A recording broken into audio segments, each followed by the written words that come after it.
धन्यवाद। आपको बहुत बहुत धन्यवाद।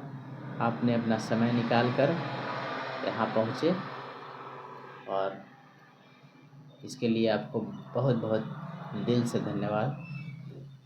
आपने पूछा ललन चौधरी साहब को अपने दर्शकों को बताने के लिए, तो मैं बताऊं कि श्रद्धेय डीएस ललन चौधरी साहब परिवहन निगम विभाग के एक अधिकारी थे बिहार सरकार में, और उन्होंने अपना जीवन एक सादगी के तरह बिताया और एक बहुत ही नेक दिल, दरिया दिल इंसान थे वो।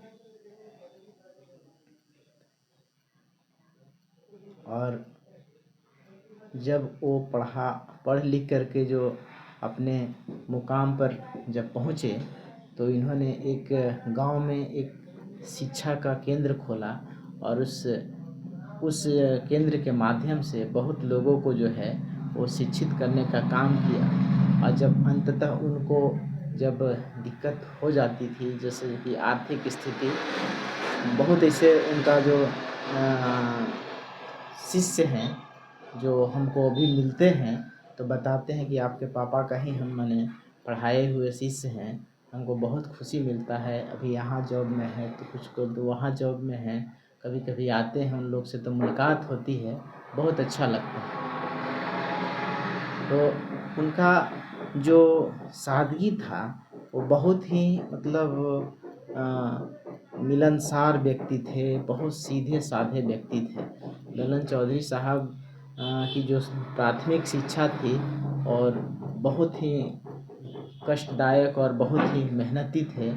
उनके पास जब बुक जब नहीं होता था तो किसी अन्य साथी से लेकर के अपनी किताब में हूबहू अच्छा सा उतार करके और बहुत ही मतलब लगन और मेहनत के साथ दादा को हमारे उतना जिम्मेवारी नहीं देते थे कि पढ़ाई में, खुद अपने से जो है लगन और मेहनत से ये अपना काम करते रहते थे।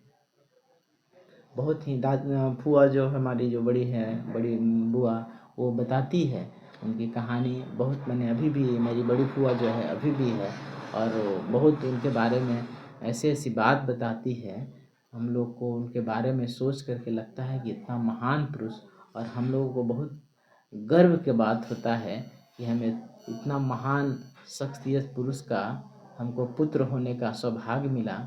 हमको बहुत इस बात का बहुत गर्व है, खुशी है और बहुत अच्छा लगता है। और जब समाज सेवा में जब उतरे तो बहुत हद तक सामाजिक मुद्दों को उन्होंने उठाया, नारी सशक्तिकरण, कुपोषित बच्चों, अनाथ बच्चों के बारे में उन्होंने बहुत ज़्यादा सोचा और बहुत उन पर काम किया। अंततः जब आर्थिक स्थिति, जब इनको दादा बुजुर्ग हो गए, आर्थिक स्थिति थोड़ा सा लूज होने लगा, तो इन्होंने जो है नौकरी करने का इच्छा जाहिर की। दादा ने बहुत नौकरी करने से रोकते थे, फिर भी ये जो है एक परिवहन विभाग में जो है इन्होंने बहुत समझाने के बाद दादा को इन्होंने जॉब मैंने हासिल किया और जॉब करने लगे। और जहाँ रहें, जिस पद पर रहें, वहीं लोगों को सेवा साधना मैंने के रूप में अपना जीवन समर्पित करते रहें। और ये नहीं सोचते थे कि मेरा बच्चा ये वो, सबको एक समान ही मैंने करते थे, चाहे उनका हम पुत्र हो या बगल हो या कोई भी हो, आस पड़ोस सबको एक समान देखते थे, एक समान करते थे और बहुत ही नेक दिल इंसान थे वो।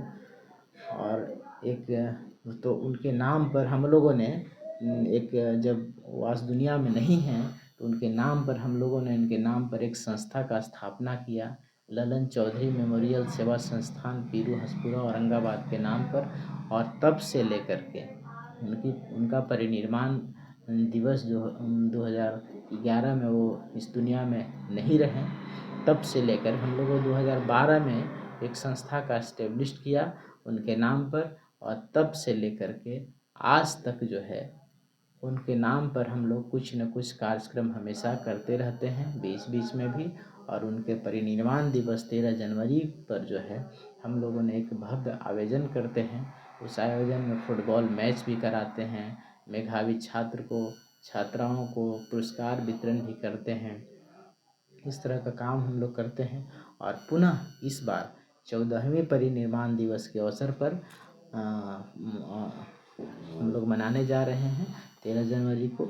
इसलिए हम लोग आपसे विनती करेंगे, आपको दर्शकों से भी विनती करेंगे कि उस दिन आएँ और इस कार्यक्रम को हम लोग मिल कर के सफल बनाएं। और जैसे गांव में हम लोग आए हैं तो यहाँ का जो लोग हैं, गांव के जो लोग हैं, उन्हें लोग बहुत मने इच्छा और खुशी जाहिर करते हैं कि नहीं भाई आप इस तरह से काम करवाते हैं पिताजी की याद में, बहुत अच्छा लगता है। और सब लोग, गांव के सब लोग, किसी जाति, किसी धर्म, किसी मजहब का नहीं, सब लोग मिल करके जो है हम लोग को कोऑपरेट करते हैं और सब मिल करके उनका पुण्यतिथि, उनका परिनिर्वाण दिवस को मनाते हैं। बहुत धूमधाम से उनको आदर सम्मान के साथ हम लोग उनको याद करते हैं। ये बहुत हम लोग को अच्छा लगता है। उनके जो पुराने मित्र हैं, उनके पुराने जो साथी हैं, उनको याद करते हैं, हमारे बीच में आते हैं और उनको याद करते हैं और उन लोग को एक अलग हिम्मत, आशीर्वाद देते हैं, अलग ताकत हम लोग को रहता है उनको आने का। सब बहुत अच्छा लगता है। और इसी तरह उन्हीं ऊर्जा, उन्हीं शक्ति के साथ हम लोग कार्यक्रम जो करते हैं। और इस बार जो कार्यक्रम होने वाला है ये हंसपुरा की टीम है। कौन सा टीम है हंसपुरा की? एक टीम है, इसका नाम, हाँ, एक टीम है मगध फुटबॉल एकेडमी जहानाबाद इस बार है। और दूसरा है उत्थान फुटबॉल क्लब हंसपुरा औरंगाबाद के बीच है। 2 डिस्ट्रिक्ट का टीम रखा गया है इस बार, एक जहानाबाद डिस्ट्रिक्ट, एक औरंगाबाद डिस्ट्रिक्ट। और दोनों का उस दिन मैच होगा। और प्रखंड के मेधावी जो छात्र छात्रा हैं उनका भी पुरस्कार वितरण का समारोह उसी दिन रखा जाएगा। तो हम आप सबसे, आपके चैनल के माध्यम से हम आग्रह करेंगे कि उस दिन जो है सब कोई आएँ और उनका कार्यक्रम को सफल हम लोग बनाएंगे। और इन्हीं शब्दों के साथ एक छोटा सा स्लोगन है कि हम लोग कहते हैं ना कि भाई उनका कार्यक्रम है तो उन पे है, एक शहीदों के चिताओं पे लगेंगे हर बरस मेले, वतन पर मरने वालों का यही बाकी निशा होगा, यही बाकी निशा होगा। और हम लोग इन्हीं ये को याद में जो है एक कविता जो जगदम्बा प्रसाद मिश्र साहब जो लिखे हैं, बहुत अच्छा कविता है। सही में जो नहीं रहे भाई उनके चिताओं पर, उनके याद में बस यही मेला के रूप में लगता है। और हम लोग मनाते हैं बहुत धूमधाम से, उनको आदर और सम्मान के साथ जो है याद करते हैं। और पूरे गांव के तमाम लोग, दोस्त, रिलेशन, उनके चाहने वाले मित्र जो है उस दिन आते हैं, उनको याद करते हैं। इतना ठंड का मौसम है उसके बावजूद भी लोग आते हैं, ये बहुत बड़ी बात है। हम समझते हैं उनका जो किया हुआ जो कृत्य है, उनको कृत्य के लोग याद करते हुए उपस्थित होते हैं। मैं उन तमाम अतिथियों को भी आदर और सम्मान करते हैं कि आप अपना समय निकाल करके हम लोगों के बीच आते हैं, उनको याद करते हैं। मैं सबको तहे दिल से धन्यवाद और प्रणाम करते हैं कि इसी तरह प्यार और आशीर्वाद लोगों पर, हम लोग पर बनाए रखें। और श्रद्धेय बाबू ललन बाबू को याद करते हैं, बहुत अच्छा लगता है। और जो भी आपके चैनल के माध्यम से देख रहे हैं, मैं पुनः आग्रह करता हूँ कि उस दिन आप लोग सब आइए और उस कार्यक्रम को सफल हम लोग बनाएंगे।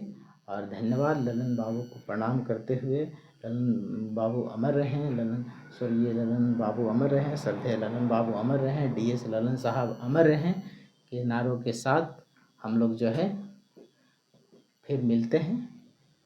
जय हिंद।